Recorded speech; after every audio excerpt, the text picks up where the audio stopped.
Hello everyone, स्वागत है आप सभी का डाउटनेट की स्पोकन इंग्लिश क्लास में। और बच्चे, हमारा आज का जो लेक्चर है ये है सब्जेक्ट वर्ब अग्रीमेंट और WH फैमिली का लेक्चर नंबर 3।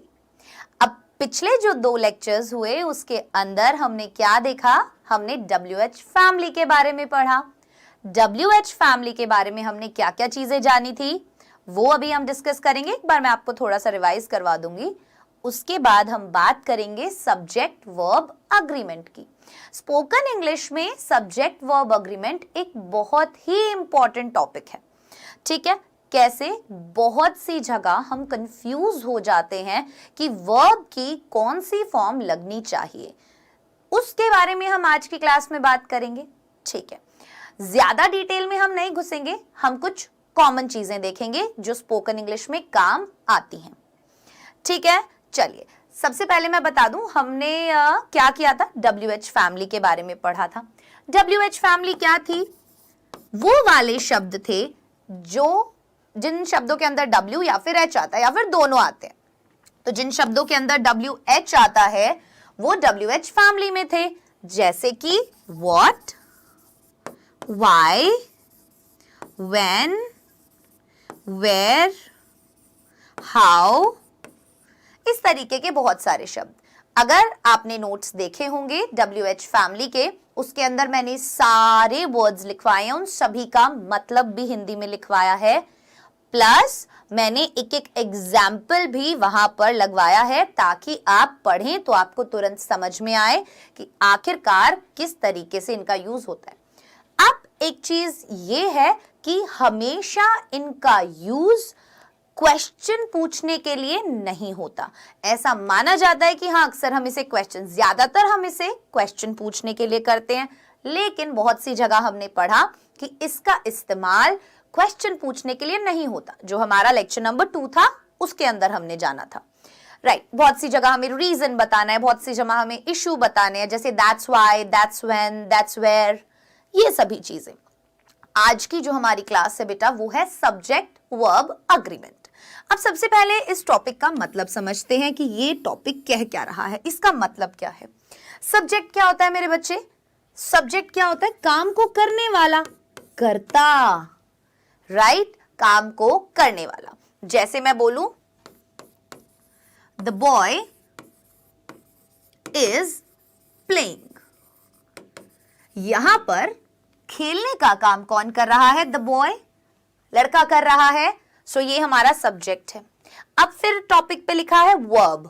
वर्ब हमें पता है क्रिया होती है, क्योंकि हमने टेंसेस पढ़े हैं तो हमें पता है कि सब्जेक्ट वर्ब और ऑब्जेक्ट हमारे उसके अंदर आता है।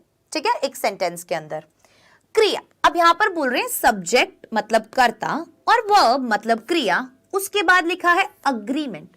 अग्रीमेंट क्या होती है? कहीं ना कहीं हम कोई एक सहमति दिखाते हैं किसी चीज पर, या हम बोलते हैं कि हम दोनों के बीच में एक अग्रीमेंट हुआ है। ठीक है, कि भाई अगर सब्जेक्ट सिंगुलर तो वर्ब भी सिंगुलर। कि अगर मान लो अगर आप हो और आपका दोस्त है, ठीक है, आप दोनों के बीच में ये अग्रीमेंट हुआ कि आज के बाद अगर तू और मैं लड़ेंगे तो हम दोनों को क्या करना पड़ेगा? फाइन देना पड़ेगा, मान लो। तो ये आपने एक अग्रीमेंट किया कि भाई अगर हम लड़ेंगे तो हमें एक फाइन देना पड़ेगा। यहां पर भी कुछ ऐसा ही है। अब कर्ता और क्रिया का यहां पर एक अग्रीमेंट दिखाया जाएगा इन सेंटेंसेस में। अग्रीमेंट कैसे दिखाया जाएगा? मैंने आपको जब टेंसेस पढ़ाए तो मैंने आपको यह बात बताई कि अगर हमारा सब्जेक्ट एक वचन सिंगुलर है तो हमारी क्रिया मतलब कि वर्ब भी सिंगुलर होगा। अगर हमारा सब्जेक्ट प्लूरल है मतलब कि बहुवचन है तो हमारी वर्ब भी प्लूरल होगी। एग्जाम्पल के तौर पर द बॉय इज प्लेइंग, और अगर मैं बोलूं द बॉयज आर प्लेइंग। अब गलती अक्सर यहीं पर होती है। बहुत सारे बच्चों ने हमें वीडियोस बनाकर भेजे, वहां पर भी मैंने देखा जब वो बोल रहे थे तो वो गलत वर्ब का इस्तेमाल कर रहे थे। गलत वर्ब का इस्तेमाल आप ना करें, इसलिए मैं आज आपको कुछ छोटे छोटे रूल्स बताऊंगी जहां आपको ध्यान रखना है कि कहां क्या वर्ब लगेगी। मेन चीजें टेंसेस के अंदर हम पढ़ चुके हैं कि आई वी यू दे के साथ क्या लगता है, ही शी इट के साथ क्या लगता है, प्रेजेंट में भी, पास्ट में भी और फ्यूचर में भी हम पढ़ चुके हैं। अब यहां पर बात आती है कि हमारा सब्जेक्ट बहुत सी बार अलग अलग होता है, तो क्या हर जगह ये रूल अप्लाई होता है? नहीं। जैसा कि मैंने बोला कि सब्जेक्ट सिंगुलर तो वर्ब भी सिंगुलर, सब्जेक्ट प्लूरल तो वर्ब भी प्लूरल, लेकिन ये रूल हर जगह अप्लाई नहीं होता। कहां कहां नहीं होता उसके बारे में भी हम आज की क्लास में बात करेंगे।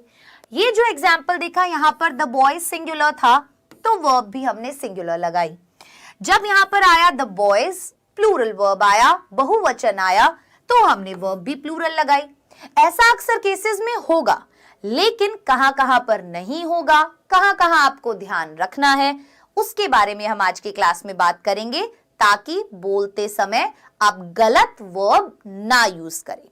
हम क्या करेंगे, सबसे पहले कुछ रूल्स देखेंगे और फिर हम प्रैक्टिस करेंगे ऐसे सेंटेंसेस को बोलने की। मुझे बहुत अच्छा लगा ये देखकर कि आप लोग प्रैक्टिस कर रहे हैं, आप लोग कोशिश कर रहे हैं। आपके अंदर का कॉन्फिडेंस जब हमने देखा तो हम बहुत ज्यादा खुश हुए। इसी तरीके से आपको क्या करना होगा, अगर आप चाहते हैं, आप रूल्स में इतना मत घुसिए, ज्यादा डिटेल में मत जाइए कुछ, इसीलिए मैं यहां पर बहुत डिटेल में रूल्स नहीं बताती। मैं आपको केवल वो बताती हूं जिन छोटे छोटे बेसिक कॉन्सेप्ट्स का आपको ध्यान रखना है बोलते समय। तो आप ये मत सोचिएगा कि आप ग्रामर की डिटेल में जा रहे हो, एकदम नहीं। हमारा यहां पर मेन मोटिव ग्रामर सीखना नहीं है, हमारा यहां पर मेन मोटिव बोलना है, कि हम बोलना सीखना चाहते हैं। राइट, अब हम ये भी चाहते हैं कि हम सही तरीके से बोले। आपने कोशिश करनी शुरू कर दी है, आपने प्रैक्टिस करनी शुरू कर दी है, अब बारी है आप लोगों की गलतियों को सुधारने की। तो वो हम धीरे धीरे जैसे जैसे पढ़ते जाएंगे, हम कुछ कुछ रूल्स इंपॉर्टेंट जो हैं उनको समझते जाएंगे और आगे बढ़ते जाएंगे। ठीक है, हो सकता है थोड़ी बहुत मुश्किलें आपके रास्ते में आएंगी, क्योंकि ये एक कला है और इसको सीखने में थोड़ा समय तो आप सभी को लगेगा। ऐसा नहीं कि 10 दिन 15 दिन में आप फर्राटेदार इंग्लिश बोलने लग गए, ऐसा नहीं होता। होगा कब, जब आप लगातार लगातार और लगातार रुकेंगे नहीं और प्रैक्टिस करते रहेंगे। राइट, चलिए आइए शुरू करते हैं फिर आज की क्लास के बारे में, सब्जेक्ट वर्ब अग्रीमेंट, कि आखिरकार सब्जेक्ट क्या हो तब वर्ब क्या लगेगी, इसके बारे में इस टॉपिक में बात की जाती है। ठीक है, चलिए यहां पर एक डेफिनेशन लिखी हुई है, इसको याद वगैरह करने की जरूरत नहीं, मैं आपको बस समझा देती हूं कि आखिरकार सब्जेक्ट वर्ब अग्रीमेंट होता क्या है। स्पोकन इंग्लिश में कोई आपसे पूछेगा नहीं सब्जेक्ट वर्ब अग्रीमेंट क्या होता है, लेकिन जब आप बोलेंगे तो हो सकता है आप गलत वर्ब की फॉर्म्स यूज कर रहे हो, तो वहां पर हमें क्या करना है, बिल्कुल सचेत रहना है। राइट, देखो, a simple subject verb agreement definition implies that the subject of the sentence and the verb of the sentence must be in agreement in number.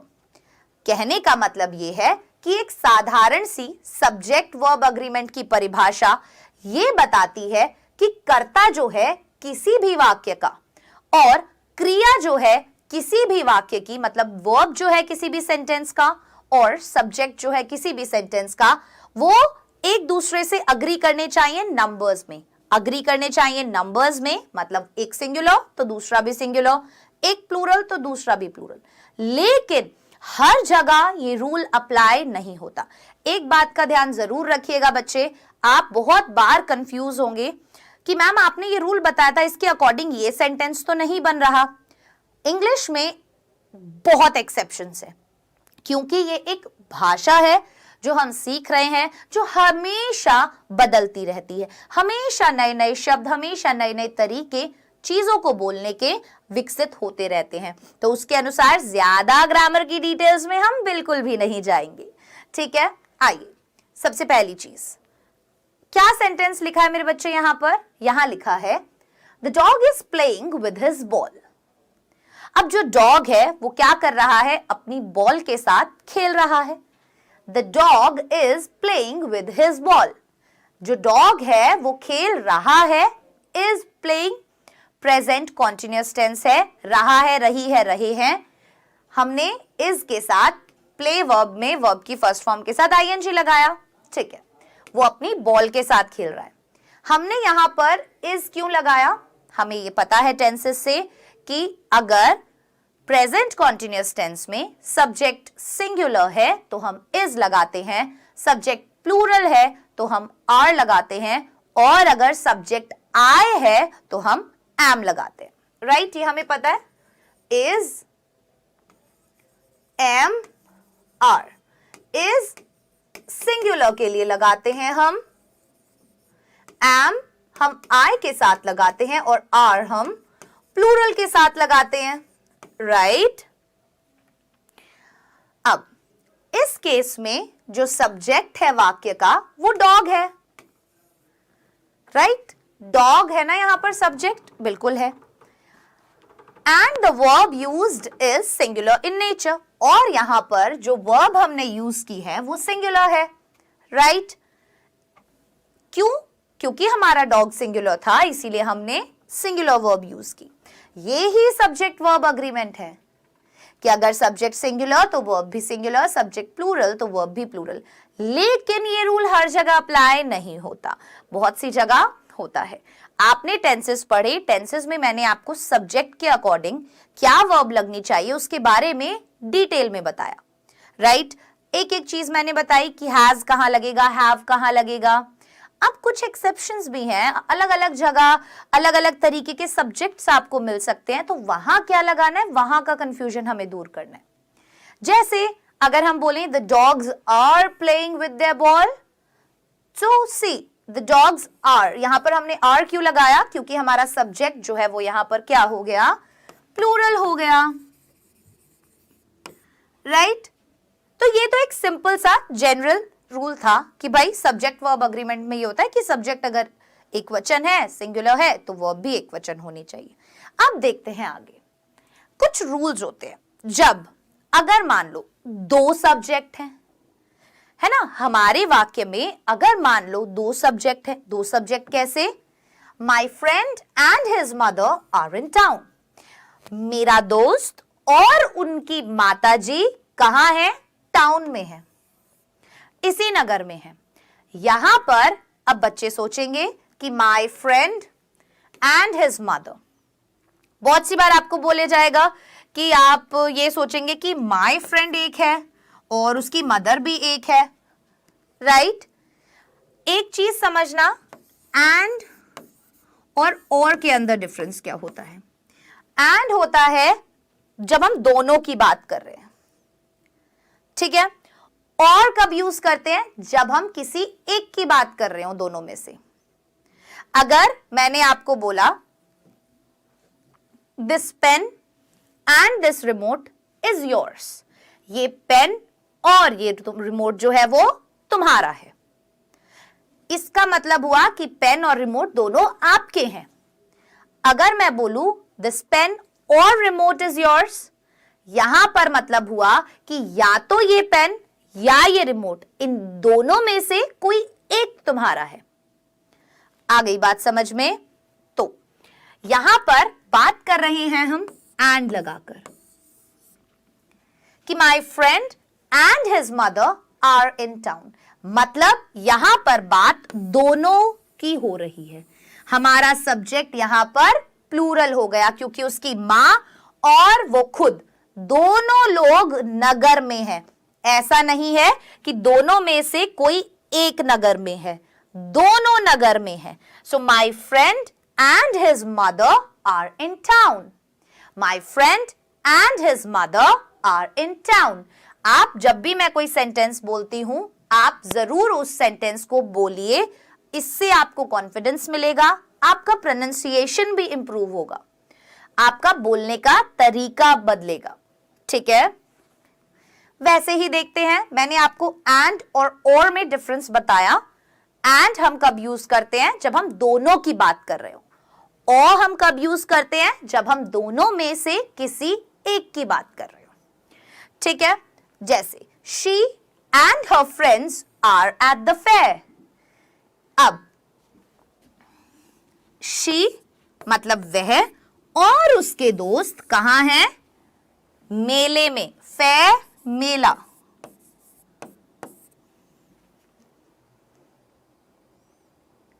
ये बात आपको यहां पर समझ में आई या नहीं आई बताओ? तो चलिए, अब ये बात हमें पता चल गई कि हमें एंड का यूज कब करना है। एंड का यूज जब हम कर रहे हो किसी भी सेंटेंस में, जब हमारे पास दो कर्ता, दो सब्जेक्ट्स हो, तब हम क्या करेंगे? प्लूरल फॉर्म यूज करेंगे। क्या क्यों करेंगे? हम प्लूरल फॉर्म यूज करेंगे। तो मेन चीज यहां यही थी, आर जो हम बता रहे हैं ये प्लूरल वर्ब है। तो आप यहां पर ये नहीं बोलेंगे कि my friend and his mother is in the town. No, my friend and his mother are in town. Okay, clear हो गया? She and her friend are at the fair. यहां पर वो और उसके दोस्त, मतलब ये सभी लोग कहां पर हैं? मेले में हैं। ठीक है, चलिए ये बात समझ में आ गई। अब बढ़ते हैं आगे। When two singular nouns joined by and refer to the same person or thing, the verb is singular. यहां पर हमारा जो सब्जेक्ट था वो क्या था बेटा? अलग अलग था। फ्रेंड अलग है, मां अलग है, वह अलग है, उसके दोस्त अलग हैं। लेकिन अगर आप बात करें कि जब दो सिंगुलर नाउन क्या होती है? संज्ञा, एक वचन संज्ञा जोड़ी गई हो एंड से refer to the same person और थिंग, जिसमें बात किसकी कर रही हो? एक ही आदमी की हो। For example, the captain and the coach of the team has been sacked. यहां पर क्या बोला गया? जो कैप्टन है और कोच भी है टीम का, यहां पर कैप्टन और कोच जो है वो क्या है? एक ही बंदा है, वो ही कैप्टन है, वो ही कोच है। तो कैप्टन और टीम का कोच, इसीलिए हमने यहां पर हैज वर्ब का यूज किया, क्योंकि हमने एंड तो यूज किया है, लेकिन यहां पर एंड का मतलब ये नहीं है कि दो अलग अलग इंसान है। The captain and the coach, मतलब एक इंसान ही कैप्टन है और कोच भी है। ठीक है, तो इसीलिए वहां पर इंसान एक ही है, इसीलिए हम सिंगुलर वर्ब यूज करेंगे। एंड से कंफ्यूज नहीं होना कि मैम ने बोला था अगर एंड यूज हो रहा है, दो सब्जेक्ट्स हैं, तो हम आर लगाएंगे, क्योंकि वहां एक्चुअल में दो अलग अलग कर्ता थे। यहां पर ऐसा नहीं है, यहां पर एक ही इंसान की दो चीजों के बारे में बताया है कि वो कैप्टन भी है और वो कोच भी है। अगर हम दूसरा एग्जाम्पल देखें, in case these were two different individuals, two articles need to be used. अब अगर ये दोनों अलग अलग होंगे, जैसे the captain and the coach of the team have been sacked. So यहां पर क्या हुआ? हमने have यूज क्यों किया? दोनों ही दिख एक जैसे रहे हैं, लेकिन बोलते समय आपको पता होगा कि क्या आप दो अलग अलग लोगों की बात कर रहे हैं या फिर आप एक इंसान की बात कर रहे हैं। जैसे एक बहुत ही सिंपल उदाहरण मैं ले लेती हूं कि my friend and monitor of the class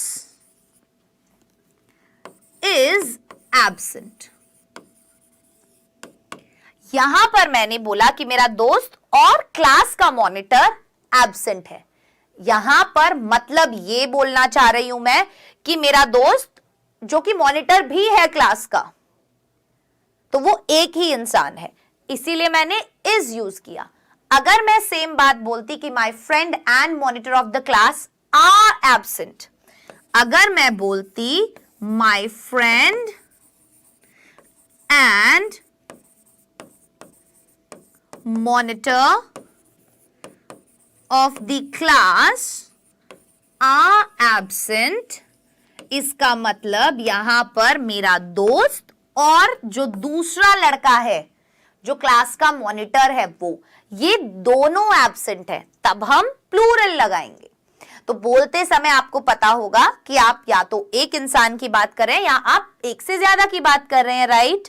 तो इस चीज का आप ध्यान रखेंगे। हो सकता है कि एंड जो है वो दो सब्जेक्ट्स को जोड़ रहा हो लेकिन वो सेम हो, और हो सकता है कि वो अलग अलग हो। पहले वाले सेंटेंस में मेरा दोस्त और मॉनिटर एक ही है, और यहां पर मेरा फ्रेंड और मॉनिटर, मतलब मॉनिटर क्लास का अलग है और मेरा दोस्त अलग है। तो जहां पर सेम आदमी की बात है वहां पर हमने इज यूज किया, जहां पर दो लोगों की बात करें वहां पर हम आर यूज करेंगे। अब आप बोलते समय ध्यान रखेंगे ना? बिल्कुल रखेंगे। आगे बढ़ते हैं। When two or more singular nouns or pronouns are connected, noun क्या होती है? संज्ञा। प्रोनाउन क्या होता है? सर्वनाम। अब बारी है यहां पर, संज्ञा क्या होता है? किसी भी व्यक्ति, वस्तु, स्थान आदि के नाम को संज्ञा कहते हैं। मतलब कि हमारे आसपास आप देखिए जितनी भी चीजें हैं वो सब नाउन है। ये पेन एक नाउन है, ये रिमोट एक नाउन है, ये वॉच एक नाउन है, मैं एक नाउन हूं, आप एक नाउन है, ये बोर्ड यहां पर एक नाउन है, आपके हाथ में फोन जो है वो भी एक नाउन है। हर एक आप नाउन से घिरे हुए हैं। दूसरी बात, सर्वनाम क्या होता है?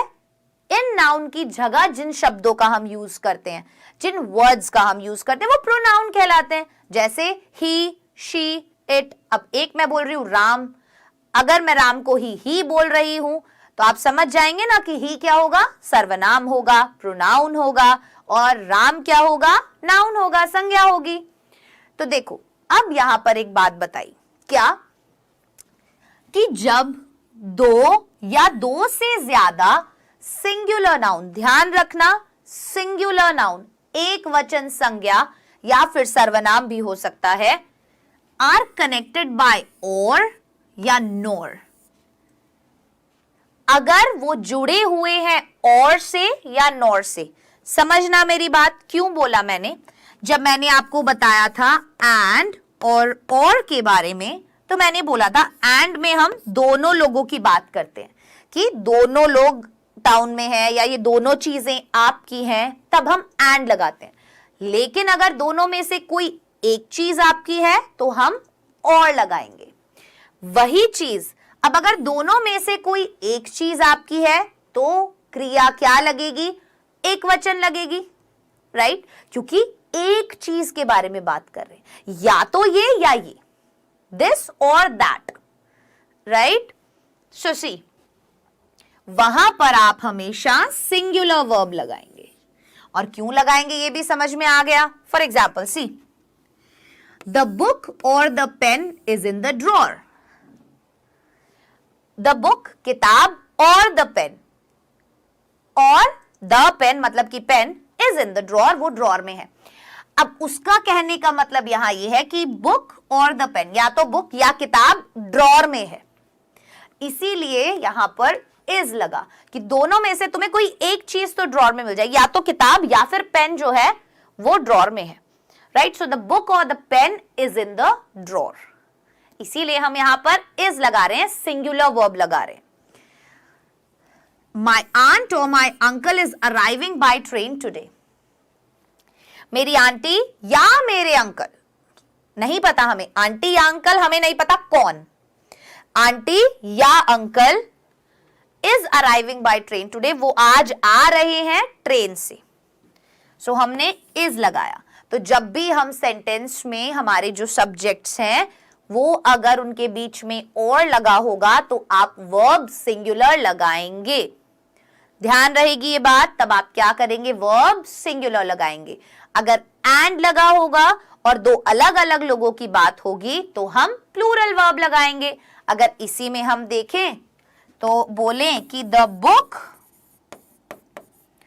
And the pen are in the drawer, तो यहां पर हमने दो चीजों की बात की, किताब और पेन ड्रॉर में है, इसीलिए हमने यहां आर लगाया। हम इज कब लगाएंगे? जब हम और लगाएंगे इनके बीच में, ठीक है। वैसे ही मेरी आंटी या अंकल, और अंकल इज अराइविंग, अराइविंग मतलब आना, ठीक है, अराइविंग मतलब आना। बाय ट्रेन टुडे, ट्रेन से आज। तो अब आप कहीं पर भी इज एम आर और ये सब चीजें गलत नहीं लगाएंगे ना। आपको ये तो पता चल गया कि हैज हैव कहां लगाते हैं, इज एम आर कहां लगाते हैं। लेकिन बहुत सी बार ऐसी जगहों पर कंफ्यूजन हो जाता है, क्योंकि आप क्या सोचेंगे कि मैम यहां पर तो किताब की भी बात हो रही है और पेन की भी बात हो रही है, तो हम आर लगाएंगे क्योंकि प्लूरल हो गया। लेकिन नहीं, जब इन दोनों के बीच में और लगा होगा तो आप ऐसा नहीं करेंगे। बोलते समय इन चीजों का ध्यान रखना है, क्योंकि देखिए अभी हमने एक एग्जाम्पल देखा कि my friend and the monitor of the class क्या बोल रहे थे? Are absent. यहां पर हमने क्या बोला उसी से सामने वाले को समझ में आएगा कि दोस्त और मॉनिटर एक इंसान है या अलग अलग, राइट? क्योंकि अगर मैं बोलती कि माय फ्रेंड और द मॉनिटर, सी यहां पर हमने एक एग्जांपल सीखा था ना बच्चे, यहां पर यस, यहां पर जब मैं बोल रही थी my friend and the monitor of the class is absent, या मैं बोल रही थी आर एब्सेंट, तो अगर आप इज बोलेंगे तो वो समझ जाएगा कि यहां पर मॉनिटर और दोस्त एक ही इंसान है। अगर आप आर बोलेंगे तो वो समझ जाएगा कि आपका दोस्त और मॉनिटर अलग अलग हैं, राइट? तो आपके इज और आर की वजह से आपका पूरा सेंटेंस सामने वाले को गलत लग सकता है ना? वैसे ही हम यहां पर और की बात कर रहे थे, तो और में मैंने आपको बताया जब दो सब्जेक्ट्स आपको दे रखे हो और बीच में और लगा रखा हो तो आप इज का यूज करेंगे। इज का मतलब कि आप सिंगुलर वर्ब का यूज करेंगे, इज का ही नहीं सिंगुलर वर्ब का यूज करेंगे, ठीक है। चलिए,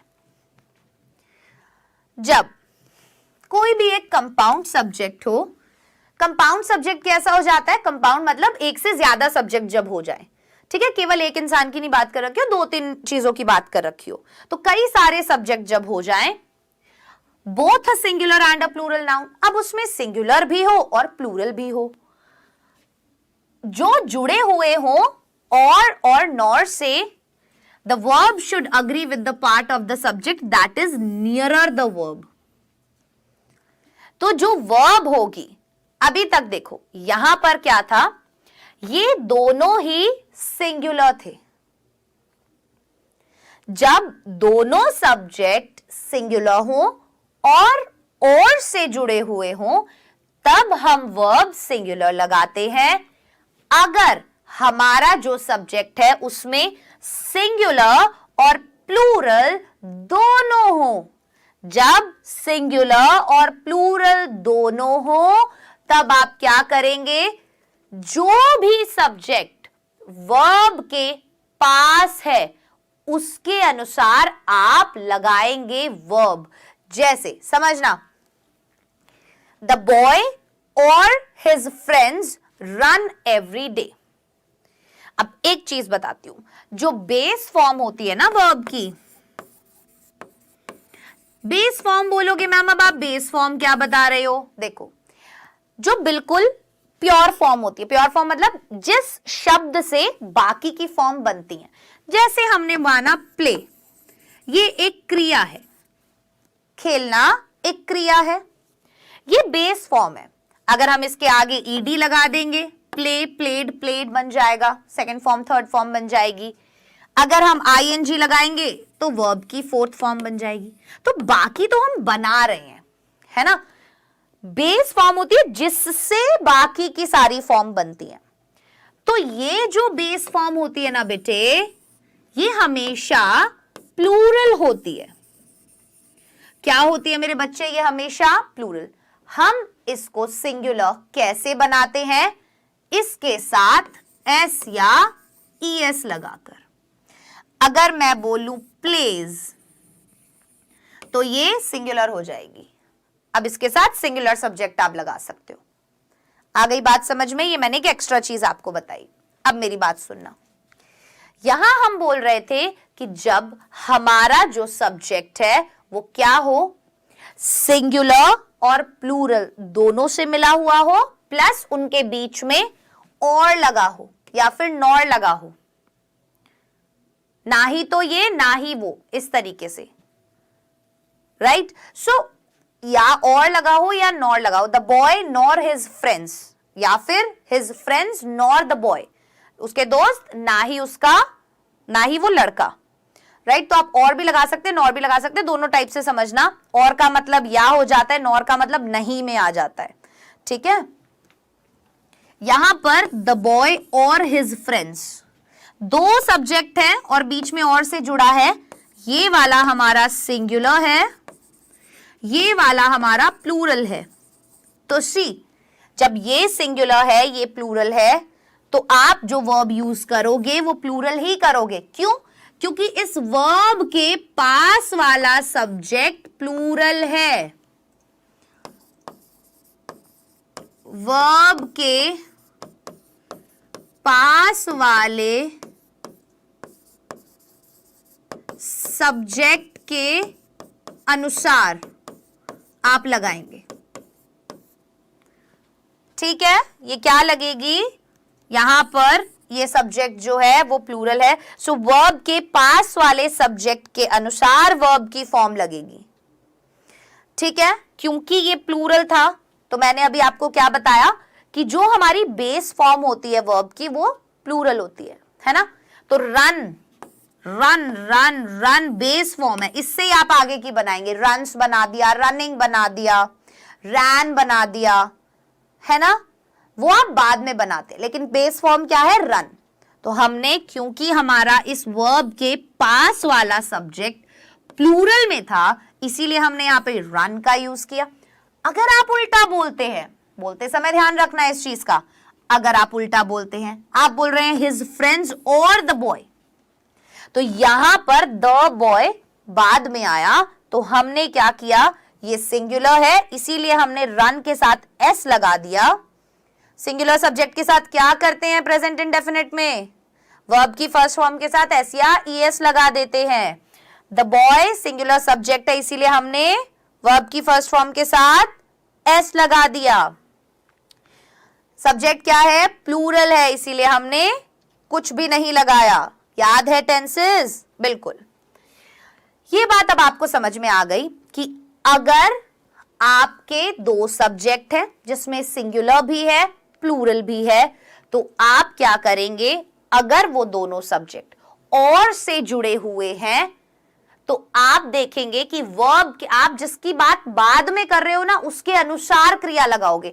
यहां हम दोस्तों की बात बाद में कर रहे हैं, उसके अनुसार हमने प्लूरल फॉर्म लगाई वर्ब की। यहां हम लड़के की बात कर रहे हैं जो सिंगुलर है, उसके अनुसार हमने सिंगुलर फॉर्म लगाई वर्ब की। आ गई बात समझ में? आ गई। वीडियो को जरूर आप बार बार देखिएगा और जो मैं बोल रही हूं उसे अपनी कॉपी में लिखिएगा जरूर। अगर आपको इंग्लिश में ना समझ में आए तो आप जैसे मैं बोल रही हूं आप स्लो करके देख लो, पर इन चीजों को लिख लो, ठीक है। और ध्यान रखो बोलते समय। नेक्स्ट, अब कई सारे प्रोनाउंस ऐसे होते हैं जिन्हें हम इनडेफिनेट बोलते हैं, अनिश्चित होते हैं ये, ठीक है। जैसे everyone, each one, someone, somebody, no one, nobody, anyone। यहां पर हमें नहीं पता कि हम कितने सर्वनाम की बात कर रहे हैं या फिर किस किस की बात कर रहे हैं, क्योंकि अगर हम बोलते हैं ही, अगर हम बोलते हैं शी, अगर हम बोलते हैं इट, तो हमें पता है कि हम ही मतलब इसकी बात कर रहे हैं, ये ही है। अगर हम शी बोलते हैं हमें पता है यहां पर हम शी मतलब इसकी बात कर रहे हैं, राइट। तो देखो ध्यान से समझो, यहां हमें नहीं पता, यहां हम बोल रहे हैं सभी, सभी में सभी लोग आ जाते हैं। ईच वन प्रत्येक, कोई ना कोई, कोई एक, कोई भी नहीं, कोई भी नहीं, या फिर कोई भी, एनीबॉडी, राइट। इन सभी के साथ सिंगुलर लगेगा। यहां पर गलती बहुत करते हैं बच्चे। बच्चे सोचते हैं एवरीवन, एवरीवन मतलब तो सभी, और सभी तो हो गए प्लूरल, तो हमें तो इसके साथ प्लूरल वर्ब लगाना चाहिए। तो बच्चे करेंगे एवरीवन आर, एवरीवन के साथ आर लगा दिया। आर क्यों लगाया, वर क्यों लगाया, प्लूरल फॉर्म क्यों लगाई, नहीं लगानी है। हमेशा ये सिंगुलर वर्ब लेते हैं अपने साथ। यहां पर आकर कंफ्यूजन होता है बच्चों को कि मैम यहां तो सब्जेक्ट हमारा प्लूरल है, तो आप प्लूरल वर्ब की फॉर्म क्यों नहीं लगा रहे, क्योंकि नहीं लगाते, नहीं है हमारे ग्रामर में रूल्स के अकॉर्डिंग। इतना याद रखो बस। जैसे एवरीवन इज सेल्फिश, सभी स्वार्थी हैं, सभी लोग स्वार्थी हैं। Everyone is selfish, everyone are selfish, no. ठीक है, जैसे हमें बोलना है कि somebody is crying, हमने क्या किया, somebody लिखा तो हमने is लिखा, are नहीं लिखा। ठीक है, अगर हमें बोलना है कि nobody, nobody likes you, तुम्हें कोई पसंद नहीं करता। अब यहां पर तुम्हें कोई भी पसंद नहीं करता, मतलब जितने भी लोग हैं वो तुम्हें पसंद नहीं करते। तो जितने भी लोग तो आप बोलोगे मैम प्लूरल में होता है, फिर हमने यहां पर इज क्यों, लाइक्स क्यों लिखा। जब भी हम लाइक अगर हमारी वर्ब है, इसके साथ हम अगर एस लगा रहे हैं तो मतलब कि हमने उसे सिंगुलर बना दिया एस या एस लगा के, है ना। तो हम लिखा नोबडी लाइक्स यू, तुम्हें कोई भी पसंद नहीं करता। सो नोबडी के साथ क्या लगेगा, सिंगुलर लगेगी वर्ब। तो अगर अब आप कोई भी ऐसा सेंटेंस बनाओ जिसमें बात हो everyone, each one, someone, somebody, no one, nobody, anyone, anybody, इन सभी के साथ आप सिंगुलर वर्ब लगाएंगे। इन सभी के साथ आप सिंगुलर वर्ब लगाएंगे। ये बात अब से आप याद रखेंगे, मैंने आपको एग्जाम्पल्स भी दिए। अब हम यहां पर आर का यूज नहीं करेंगे, है ना, ये बात समझ में आ गई। हम प्लूरल वर्ब यूज नहीं करेंगे, हम सिंगुलर वर्ब यूज करेंगे। Each of these hot dogs is juicy, प्रत्येक, अब देखो कई सारे हॉट डॉग्स रखे हैं, ये मान लो हॉट डॉग्स हैं, एक खाने की चीज होती है हॉट डॉग। अब उन्होंने बोला कि ईच ऑफ दीज, मतलब कि जितने भी हॉट डॉग्स हैं उनमें से प्रत्येक हॉट डॉग जो है वो बहुत रसीला है, इसीलिए हमने इज का यूज किया। अब आप ये कंफ्यूज नहीं होने चाहिए कि यहां तो डॉग्स लिखा है मैम, हम यहां पर इज क्यों यूज करेंगे, क्यों करेंगे, क्योंकि हमने यहां पर जाना everyone, each one, someone, somebody, no one, nobody, anyone, anybody. So यहां पर इसीलिए ईच के साथ हमने क्या किया, ईच वन बोलो या ईच बोलो एक ही बात है। ईच मतलब होता है प्रत्येक, ईच वन मतलब कि प्रत्येक। ठीक है, एवरीबॉडी नोज मिस्टर जोन्स, हर कोई जानता है मिस्टर जोन्स को। तो यहां पर भी हमने क्या किया, सिंगुलर वर्ब यूज की। Either is correct, either, either मतलब दोनों में से कोई एक। ठीक है, आइदर इज करेक्ट, ये बात समझ में आ गई। सो ईच होगा, एवरीबॉडी होगा, आइदर होगा, या फिर समवन होगा, नोबडी होगा, एनीवन होगा, समबडी, ईच वन। आप इन्हें याद कर लीजिए, यहां पर ईटीसी लिखा है ना, तो ऐसे और भी बहुत सारे इनडेफिनेट प्रोनाउंस हैं जिनके साथ हम सिंगुलर वर्ब का यूज करते हैं। ठीक है, तो ध्यान रखिएगा इस चीज को। आगे ये rule few, many, several, both, all और सम, इनके ऊपर अप्लाई नहीं होता। ये रूल इनके ऊपर अप्लाई नहीं होता, इनके साथ आप प्लूरल फॉर्म ऑफ वर्ब ही लगाएंगे। जैसे few people are going to Delhi. कुछ लोग दिल्ली जा रहे हैं। सो हमने यहां पर फ्यू यूज किया तो हमने आर यूज किया, plural form of verb use की। ठीक है। सो जब भी अगर फ्यू का यूज हो, मैनी का यूज हो, सेवरल का यूज हो, बोथ का यूज हो, ऑल का यूज हो, सम का यूज हो, इनके मतलब मैंने लिख दिया ना। सेवरल मतलब नाना, विभिन्न प्रकार के, फ्यू मतलब कुछ, मैनी मतलब अनेक, बोथ मतलब दोनों, ऑल मतलब सभी, सम मतलब कुछ कुछ। यहां पर आप क्या करेंगे, प्लूरल फॉर्म ही लगाएंगे। तो ये वाला रूल जो हमने पढ़ा यहां पर, ये इन वाले शब्दों के साथ अप्लाई नहीं होता, क्योंकि ये भी इंडेफिनेट प्रोनाउंस में ही आते हैं। यहां पर इन्होंने बोला कुछ, तो हमें निश्चित रूप से नहीं पता कि कितने, कुछ बोल दिया उन्होंने। ठीक है, चलो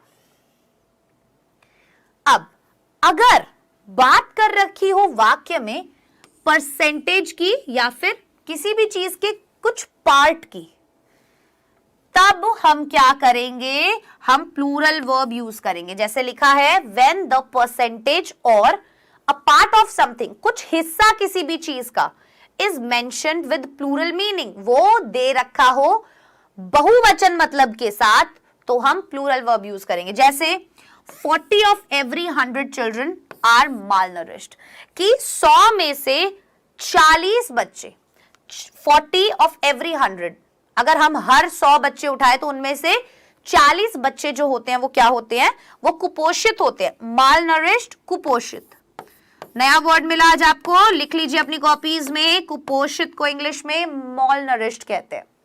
क्लियर? सो यहां पर हमने किसी एक चीज का कुछ हिस्सा बताया। जैसे 100 बच्चों का हमने हिस्सा बताया कि 100 में से 40 बच्चे क्या होते हैं, कुपोषित होते हैं।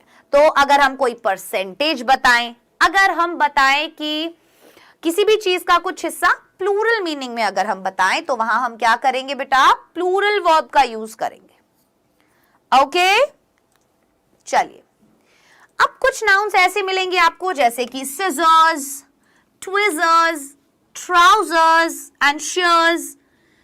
ये सभी, जैसे आप पैंट्स बोल लीजिए, ठीक है। ये जो सभी शब्द आपको दिखेंगे, जैसे ट्राउजर्स बोला हमने, पैंट्स बोला, सिजर्स बोला, यहां पर आपने देखा, क्या देखा मेरे बच्चे, कि एस लगा हुआ है। ये शब्द जो दिख रहे हैं, एस लगा हुआ है इनके आगे। एक कैंची अगर है तो उसे हम सिजर नहीं बोलते, उसे हम सिजर्स बोलते हैं। कैंची जो होती है उसको हम सिजर नहीं बोलते, सिजर्स बोलते हैं। ठीक है, चाहे एक कैंची हो। जैसे these scissors are dull, those trousers are made of wool. यहां पर जो बात हो रही है कैंची की, या जो बात हो रही है ट्राउजर्स, ट्राउजर्स क्या होता है, पहनने वाला पजामा, तो वो एक ही है, कई नहीं है, लेकिन हम उनके साथ आर यूज कर रहे हैं, तो मतलब कि प्लूरल वर्ब यूज कर रहे हैं। ठीक है, तो कोई भी चीज जिसके दो पार्ट्स हो, जैसे हम बोलते हैं वेयर आर माई शूज, मेरे जूते कहां हैं। कोई भी ऐसी चीज जिसके दो पार्ट हो। अगर आप पैंट देखोगे, पैंट का एक टांग यहां पर, एक टांग, दो टांगे होती है ना उसमें। कैंची देखोगे, दो पार्ट होते हैं कैंची में। जूते देखोगे, दो होते हैं जूते। तो इसीलिए, क्योंकि उस एक चीज के दो भाग होते हैं, इसीलिए हम उनको उनके साथ प्लूरल फॉर्म लगाते हैं। ठीक है, इसीलिए हम उन्हें ट्राउजर्स बोलते हैं, पैंट्स बोलते हैं, सिजर्स बोलते हैं, शूज बोलते हैं। आ गई बात समझ में? हमने यहां पर, अब हम बात तो जूतों की करते हैं, तो एक ही जोड़ी जूता, राइट, लेकिन हमें पता है कि दो जूते हैं, इसीलिए हम शूज बोलते हैं, और इसीलिए वर्ब की फॉर्म भी प्लूरल आती है। अब अगर आप बात कर रहे हैं सम ऑफ मनी की, सम्स ऑफ मनी, पैसे की कुछ पीरियड ऑफ टाइम की या फिर डिस्टेंस की, दूरी की। जैसे समझना, $10 is a high price to pay. यहां पर ये जो $10 उसने बोला, ठीक है, ये एक यूनिट बोली है उसने कि $10, एक यूनिट बोली उसने। $1, $2, $3, $4 ऐसे नहीं बोला उसने बोला $10। इसीलिए हमने यहां पर सिंगुलर वर्ब यूज की कि भाई ये बहुत ऊंचा दाम है, राइट, देने के लिए। अगर मैं देखूं, ये वाला समझना, 3 miles is too far to walk। यहां पर हमने बताया डिस्टेंस। अब आप बोलोगे मैम 3 miles मतलब 3 मील, तो यहां पर तो एस लगा है, माइल्स बोल रहे हैं हम, लेकिन कोई बात नहीं, आप फिर भी इज वर्ब का यूज करेंगे वहां पर, सिंगुलर वर्ब। तो जब भी आप समय की बात करें, जैसे 5 years, अब 5 साल, आप बोलेंगे मैम कोई 1 साल की बात तो नहीं है, 5 साल की बात की गई है, तो हम आर क्यों नहीं यूज करें? नहीं करते। अगर हम कोई सम दिखा रहे हैं पैसों का, अगर हम दूरी के बारे में बात कर रहे हैं, और अगर हम क्या कर रहे हैं, ड्यूरेशन बता रहे हैं, जैसे 5 साल बताया हमने, टाइम बताया, पीरियड ऑफ टाइम, कितना समय, वहां पर हम क्या करते हैं, सिंगुलर वर्ब यूज करते हैं। ये दिखने में प्लूरल लग रही हैं, $10 आप सोचेंगे प्लूरल है, 5 years आप सोचेंगे प्लूरल है, 3 miles आप सोचेंगे प्लूरल है, तो बोलते समय ध्यान रखना है। ठीक है, आ गई बात समझ में? चलिए, एक चीज और आपने बहुत सुनी होगी, नहीं सुनी तो आप अक्सर सुनेंगे। मान लीजिए आप कोई चीज इमेजिन कर रहे हैं, कोई कल्पना कर रहे हैं, या मान लीजिए कि आप क्या कर रहे हैं, आप चाहते हैं, कुछ विश है आपके अंदर, तब बहुत सी बार आप देखेंगे कि प्लूरल फॉर्म ऑफ वर्ब का यूज हो रखा होगा सब्जेक्ट के साथ। कैसे कि the word were replaces was, जो शब्द वर है वो हटा देता है शब्द वॉज को। कैसे सेंटेंसेस में, जो कोई भी इच्छा दिखा रहा हो या कोई भी फैक्ट के विपरीत बात बता रहा हो, मतलब असलियत के विपरीत बात बता रहा हो। ठीक है, सो और लिखा है यहां पर कि मतलब या तो कोई इच्छा बता रहा हो या कोई भी फैक्ट के विपरीत बात बता रहा हो। जैसे I wish it were Friday. अब आप सोचेंगे मैम आई सब्जेक्ट है, यहां पर वो क्यों लगाया, वॉज क्यों नहीं लगाया? क्योंकि यहां पर वो विश कर रहा है, इसीलिए ऐसी जगहों पर ये वॉज वर के केस में होता है। ठीक है, जब भी कोई विश होगी या कोई ऐसी चीज जो सत्य के विरुद्ध होगी, अलग होगी, उल्टी होगी, तो वहां पर वॉज जो है वो हटके वर की जगह ले लेता है, चाहे सब्जेक्ट सिंगुलर हो। She requested that he raise his hand. उसने विनती करी कि वो अपना हाथ जो है उठाए। अब ही रेज, यहां पर तो ये प्लूरल फॉर्म हो गई, ये तो सिंगुलर है। सो अक्सर ऐसा कब होगा बच्चे, किसी भी वाक्य में जब कोई भी विश दिखाई जाए या कोई भी ऐसी चीज जो सत्य से उल्टी हो, कॉन्ट्ररी हो, तो वहां हम क्या करते हैं, प्लूरल फॉर्म यूज कर देते हैं। जैसे यहां पर रेज लगा, यहां पर वर्ड लगा, यहां पर वर्ड लगा। अगर मैं बोलूं I wish if I were John Ibrahim, मतलब कि अगर आप ऐसे ही बोल रहे हैं if I were John Ibrahim, मतलब आप ये बोल रहे हैं कि आपके अंदर ऐसी कोई विश है या कोई ऐसी चीज है जो सच नहीं है। यहां पर हमें इंग्लिश में समझना होता है कि हम क्या बोल रहे हैं। अगर हमने बोला if I were John Ibrahim, यहां पर सामने वाला आपके आई के साथ वर्ड लगाने पर यह समझ जाएगा कि आप ऐसी इच्छा कर रहे हैं, ये सच नहीं है। ठीक है, चलो अब यहां पर हमने बात की थी और वो नॉर वाली, वो मैं आपको पहले ही बता चुकी हूं। ठीक है, चलिए अब जब हम when I is one of the two subjects connected by either or या neither nor, दो होते हैं, either or, neither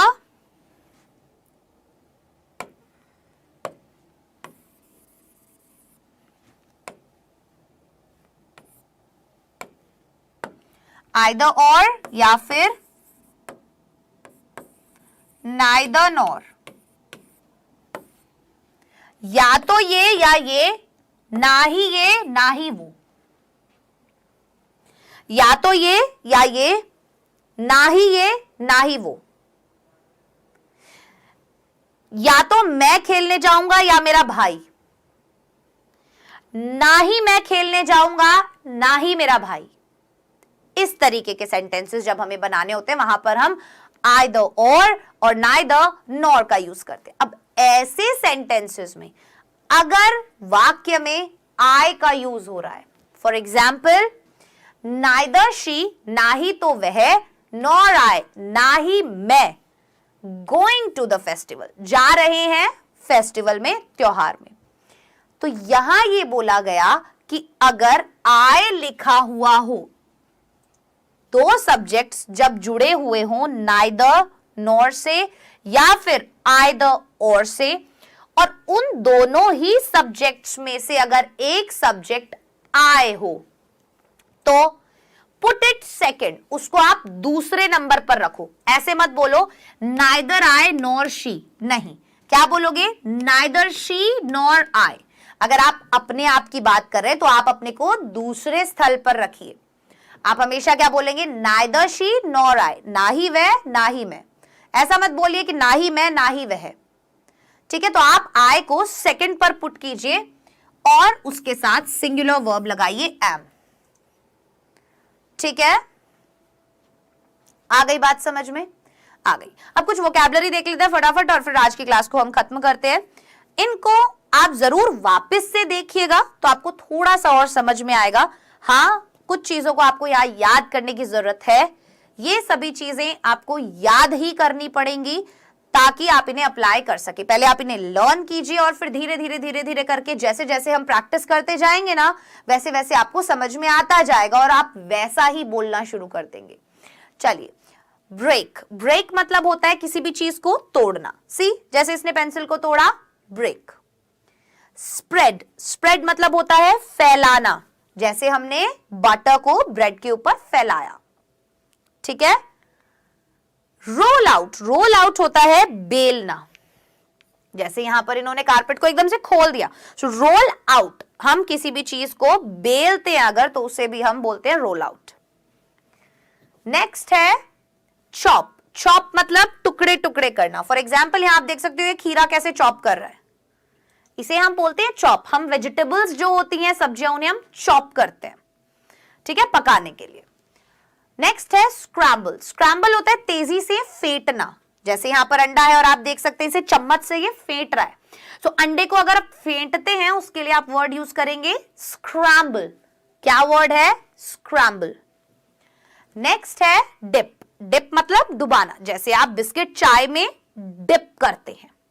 आप बिस्किट चाय में डिप करते हैं, तो किसी भी चीज को अगर आप किसी चीज में डुबा रहे हैं आप वर्ड यूज करेंगे dip. Next broil. Broil means होता है सेकना। ब्रॉयल, सेकना, जैसे ये ब्रेड को यहां पर सेक रहे हैं। नेक्स्ट वे। वे मतलब तोलना। नेक्स्ट सर्व। सर्व मतलब होता है परोसना, जैसे हम खाना सर्व करते हैं। ठीक है, जैसे कोई बोले प्लीज सर्व द फूड, मतलब खाना परोस दीजिए प्लीज। ठीक है। नेक्स्ट है रोस्ट। रोस्ट होता है भूनना, जैसे चिकन वगैरह जो है वो अक्सर क्या किया जाता है? रोस्ट किया जाता है, तो इसे भूनना बोलते हैं। अब खेलते हैं क्विज। क्विज का पहला क्वेश्चन आपके सामने ये रहा, the teacher blank space completed this chapter. Correct form of verb आपको यहां भरनी है, जल्दी से फिल कीजिए।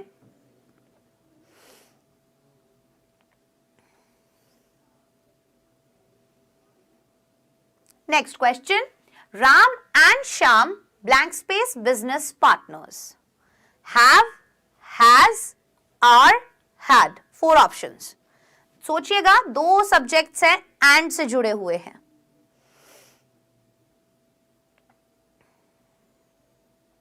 चलिए, so question number 1, teacher. Teacher कौन है? एक है, तो आप क्या बोलेंगे? तो कंप्लीटेड लिखा है। कंप्लीटेड तो भाई वर्ब की थर्ड फॉर्म से लगा दी या सेकंड लगा दी।